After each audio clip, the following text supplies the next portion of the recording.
یا حبیب اللہ الصلاۃ والسلام علیک یا نبی اللہ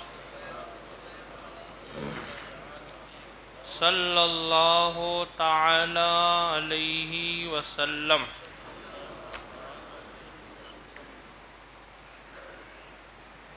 حضرت عبداللہ ابن عباس رضی اللہ تعالی عنہما سے روایت ہے کہ حضور اکرم صلی اللہ تعالی علیہ وسلم کا فرمان عالی شان ہے، قیامت کے دن روزے داروں کے لیے سونے کا ایک دسترخوان رکھا جائے گا۔ ماہ رمضان المبارک اور ماہ رمضان المبارک کے روزے ہر عاقل بالغ مرد عورت پر فرض ہے۔ کیا ہے؟ فرض ہے۔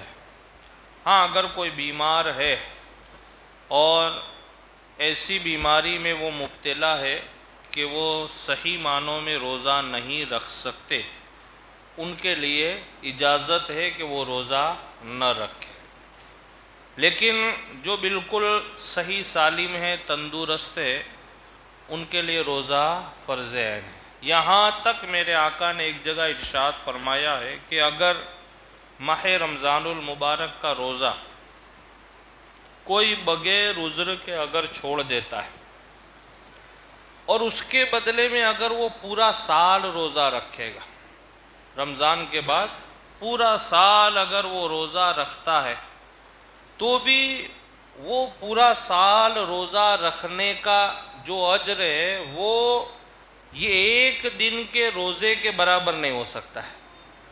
آپ اندازہ لگاؤ کتنا بڑا ثواب ہوگا۔ اس لیے تو روزے داروں کے لیے اللہ تعالیٰ نے ایسی ایسی فضیلتیں رکھی ہیں۔ ایک جگہ میرے آقا نے ارشاد فرمایا کہ جو آدمی روزہ رکھتا ہے اس کو جہنم، اس کے درمیان اور جہنم کے درمیان اتنی دوری کر دی جاتی ہے کہ 70,000 سال کی مسافت کی دوری پر، یعنی آپ یہاں سے نکلو اور اس کونے میں پہنچنے تک، اور وہ کونا اتنا دور ہو کہ 70,000 سال لگے۔ کتنے؟ 70 یعنی 70,000 سال لگے اس بندے کو جہنم سے اتنا دور کر دیا جاتا۔ یہ روزے کی فضیلت ہے۔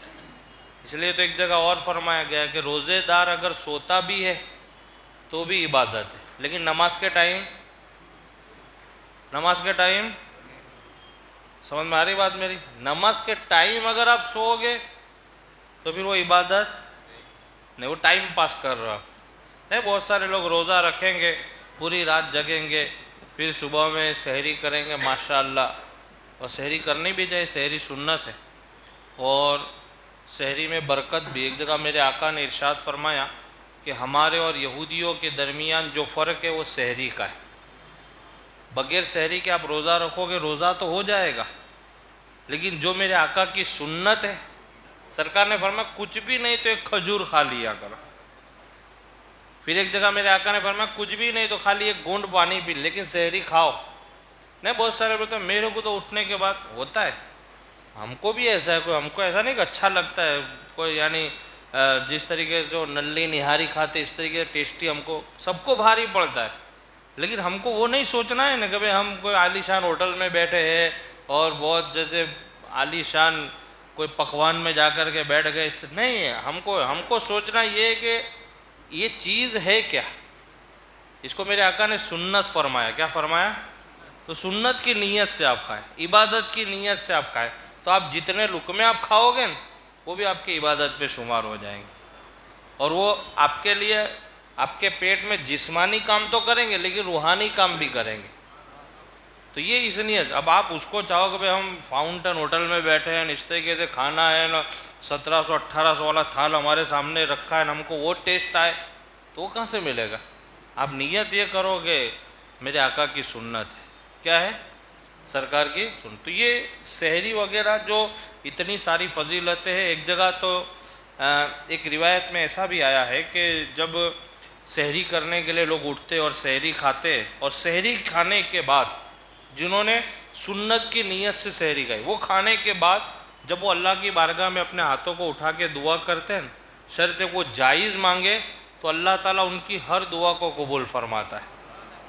سحری کی تو ایسی ایسی برکت ہے، تو سحری سنت ہے، سحری چھوڑنی نہیں چاہیے۔ لیکن مسئلے کے اعتبار سے میں آپ کو بتاؤں، مان لو کسی نے سحری نہیں کی اور اس کی نیت روزے کی تھی اور سحری میں نہیں اٹھا اور روزہ رکھا، تو روزہ اس کا ہو جائے گا۔ روزہ کیا ہوگا اس کا؟ ہو جائے۔ ایک مسئلہ یہ۔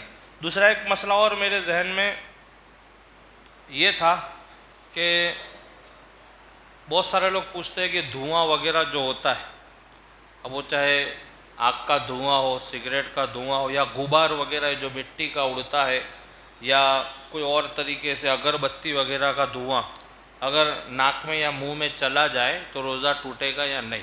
چلا جائے تو روزہ نہیں ٹوٹے گا، سمجھ گئے مسئلہ؟ آپ سمجھنا، چلا جائے تو آپ کے روزے میں کوئی فرق، لیکن اگر آپ ڈالو گے سامنے سے، جیسے لوبان آتا ہے نا ویسے کرتے ہیں، ایسے کرو گے تو آپ کا روزہ ٹوٹ جائے گا۔ ایسے اگر بتی لگ رہی تو آپ قریب میں جا کے اس کی دھوئیں کو لے رہے ہو، آپ کا روزہ ٹوٹ جائے گا۔ تو چلا جائے وہ چلے گا، لیکن ہم کو ڈالنا نہیں، یعنی ایسے ہی بغیر اختیار کے، بغیر ارادے کے اگر دھواں یا غبار وغیرہ چلا جاتا ہے تو اس سے روزہ وغیرہ ٹوٹتا نہیں ہے۔ لیکن اگر ہم جان بوجھ کر کے قریب جا کر کے ڈالیں گے تو روزہ ٹوٹ جائے گا۔ اور بھی بہت سارے مسائل ہیں، انشاءاللہ جیسے جیسے مجھے ایک آدھ مسائل دماغ میں آتا جائے گا، ایسے میں انشاءاللہ آپ تک پہنچانے کی کوشش کروں گا۔ لیکن سحری کے اوپر خاص توجہ رکھے، سحری کیا کرے،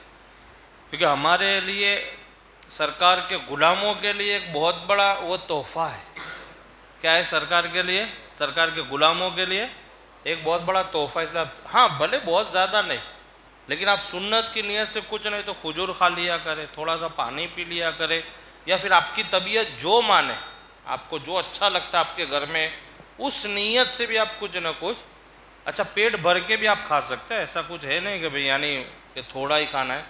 مان لو کسی کو عادت ہو تو آپ پیٹ بھر کے بھی، کیونکہ ماہ رمضان المبارک میں کھانے کا حساب نہیں ہے، یہ حضور کی حدیث پاک ہے۔ تو اس لیے ماہ رمضان المبارک میں آپ اگر مان لو سحری میں کسی کو عادت ہے تو کوئی غلط بھی نہیں ہے، آپ کھا سکتے ہیں۔ لیکن میرے کہنے کا مطلب یہ ہے کہ سحری کیا کرے، کم زیادہ وہ آپ کی طبیعت کی بات ہے، لیکن شریعت کی بات یہ ہے کہ آپ سحری کریں، بھلے تھوڑا زیادہ، کیونکہ اس میں ثواب بھی ملے گا، سرکار کی سنت بھی ادا ہوگی، عبادت بھی ہو جائے گی۔ اور دوسرا میرے آقا نے ایک جگہ یہ بھی ارشاد فرمایا کہ سحری کھانے والے کو روزے کا ٹائم نکالنے میں آسانی رہتی، کیونکہ تھوڑا بہت آپ کھاؤ گے تو آپ کے پیٹ میں تھوڑی نمی رہے گی۔ اس لیے میرے آقا صلی اللہ علیہ وسلم کی حدیث پاک ہے، کھانا کھایا کرو تاکہ تمہیں عبادت میں لذت آئے، دل لگے، بھوکے رہ کر کے عبادت نہیں کرنی ہے، کیونکہ آدمی بھوکا رہے گا، ظاہر بات ہے جب میں رکعت بعد ہوں گا اللہ اکبر کب ختم ہو جائے، کب کھانے جاؤں، خیال آئے گا نا آدمی کو، یہ انسان ہے، انسانی فطرت ہے۔ تو اس لیے کھانا کھایا کرو، سمجھ گئے؟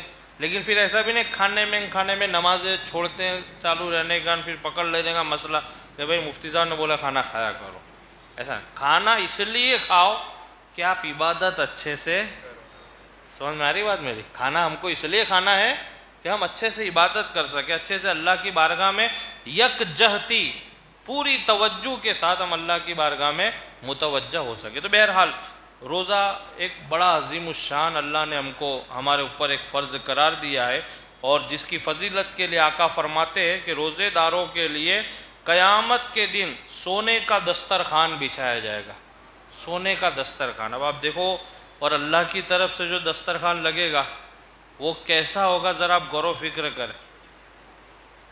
بڑا آدمی، ایک رئیس آدمی جب لوگوں کی دعوت کرتا ہے تو ہم سوچتے ہیں یار ان کے وہاں جاوے، کیسا کھانا، دیکھو بہت پیسے والے ہیں تو ان کی مہمان نوازی کیسی ہوتی ہے، لیکن یہ تو اس پیسے والے کا بھی رب ہے جو دسترخوان لگانے والا ہے، اس ہر ایک کا مالک، خالق، رزاق، سب کی سانسوں کو چلانے والا، قائم رکھنے والا، حی قیوم اللہ کی ذات ہے۔ تو اس لیے سرکار علیہ السلام فرماتے ہیں کہ قیامت کی روزے داروں کے لیے سونے کا ایک دسترخوان رکھا جائے گا جس میں مچھلی ہوگی۔ کیا ہوگا؟ مچھلی ہوگی. اب یہ مچھلی کا آپ ایسے نہیں سوچے کہ یہاں تو ہم کھاتے ہیں نا, سب کھائی ہوئی ہماری تو کانٹے والی, بغیر کانٹے والی, ایک کانٹے والی, جیپٹان بیپٹان یہ سب کھایا ہوا ہے, یہ سب کیا مزہ, ٹھیک ہے من بھر گیا, لیکن نہیں, یہ جنتی مچھلی ہوگی. کیسی ہوگی؟ جنتی مچھلی ہوگی جس کی لذت دنیا سے الگ ہوگی. سمجھ گئے؟ اس لیے قرآن پاک میں اللہ نے ارشاد فرمایا وَأُتُوا بِهِ مُتَشَابِهًا, جب لوگ جنت میں جائیں گے تو ان کو جو پھل فروٹ کھانے کا جو سامان دیا جائے گا وہ سامان دنیاوی کھانوں اور پکوانوں کے مشابہ ہوگا, دیکھنے میں آپ کو سیم ٹو سیم لگے گا, لیکن جب آپ کھاؤ گے تو آپ کہو گے یار یہ تو وہ نہیں ہے, یہ وہ نہیں ہے.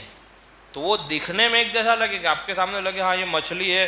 بیان میں بھی سنا تھا ایک دن رمضان میں چشتیہ مسجد میں مچھلی آئے گی وہی ہے, بڑے تو اپنوں نے بہت کھائی ہے ہوٹلوں میں, پھلا گھر پہ پھلا جگہ, لیکن جب آپ ایسے جب اس کو کھاؤ گے آپ تو آپ کو لگے گا کہ نہیں یہ وہ مچھلی نہیں ہے, یہ جنتی غذا ہے. یہ کون سی غذا ہے؟ جنتی. تو یہ اللہ تعالیٰ بندوں کو کیوں عطا کرے گا؟ ان بندوں کو کہ جن بندوں نے اللہ کی رضا کے لیے, اللہ کی عبادت کے لیے, اللہ کی بندگی کی نیت سے صبح سے شام تک اپنے آپ کو کھانے پینے, ہم بستری سے اور دیگر اللہ کے احکامات پر عمل کرتے ہوئے جنہوں نے اپنے آپ کو ہر حکم پر عمل کیا ہوگا, اللہ ان کے لیے انتظام فرمائے گا. جس پر مچھلی ہوگی اور روزے دار اس دسترخوان سے کھاتے ہوں گے, جتنے بھی روزے دار ہوں گے سب دسترخوان. اچھا پھر ایسا بھی نہیں کہ بھئی اتنی بڑی مخلوق ہوگی اور سب بیٹھ جائیں گے, اپنا نمبر لگے گا کہ نہیں لگے گا, ایسا وہاں شک بھی نہیں, شک نہیں, کیونکہ کس کی بارگاہ ہے, اس لیے ایسا شک بھی نہیں رکھنے کا. بہت سارے لوگ ہوتے ہیں یار بیان تو ہو گیا, ہاں اتنے سارے لوگ ہوں گے میرا نمبر لگے گا کہ نہیں. آپ جب آپ کے گھر میں اور آپ کے دسترخوان پہ اللہ تعالیٰ روزی عطا کرتا ہے, یہ تو اس کے گھر میں اور اس کے دسترخوان پہ آپ کو بیٹھنا ہے. سمجھ میں آ رہی ہے کہ نہیں بات؟ آپ کے گھر میں اور آپ کے دسترخوان پہ اللہ روزی عطا فرماتا ہے کہ نہیں؟ اور ماہ رمضان میں تو کیسا کیسا کھانا ملتا ہے ہم کو, یہ اللہ کی کتنی بڑی نعمت ہے. فَبِأَيِّ آلَاءِ رَبِّكُمَا تُكَذِّبَانِ, اللہ فرماتا تم میری کون کون سی نعمتوں کا انکار کرو. آج آپ ہر ایک کے گھروں میں جا کر کے دیکھیں, میں یہ نہیں کہتا میرے گھر میں, غریب سے غریب آدمی کہ جس کے گھروں میں عام دنوں میں ایک وقت کا کھانا پکتا ہے تو دوسرے وقت کے کھانے کا کوئی انتظام نہیں, آپ اس کے گھر میں بھی جا کر کے دیکھ لو, اللہ کی نعمتیں ایسی ایسی ہوگی کہ آپ حیرت میں پڑ جاؤ گے کہ یار آپ کے گھر میں یہ, آپ کے گھر میں یہ, آپ کے گھر میں یہ اللہ کا فضل و کرم ہے. اب آپ اندازہ لگاؤ جب ہمارے گھروں میں اللہ ہم کو ایسی نعمتیں دے رہا ہے تو میدان محشر تو اس کا ہوگا, اور وہ دسترخوان لگانے والا ہے اور فرشتوں کے ذریعہ کھانا کھلایا جائے گا, تو آپ اندازہ لگاؤ کیسا ہوگا, عالی شان ہوگا. اور وہاں کوئی رہ نہیں جائے گا, سب کو جگہ مل جائے گی, کوئی باقی نہیں رہے گا. صرف آپ عمل کرتے جاؤ, اللہ کی رضا کے لیے آپ روزہ رکھو, اللہ آپ کو ایسی ایسی نعمتیں اور برکتیں عطا فرمائے گا کہ کبھی ہم نے سوچا بھی نہ ہوگا. اچھا, حضور فرماتے دسترخوان سے تمام روزے دار کھاتے ہوں گے اور دوسرے لوگ ان کو دیکھتے ہوں گے. کون لوگ؟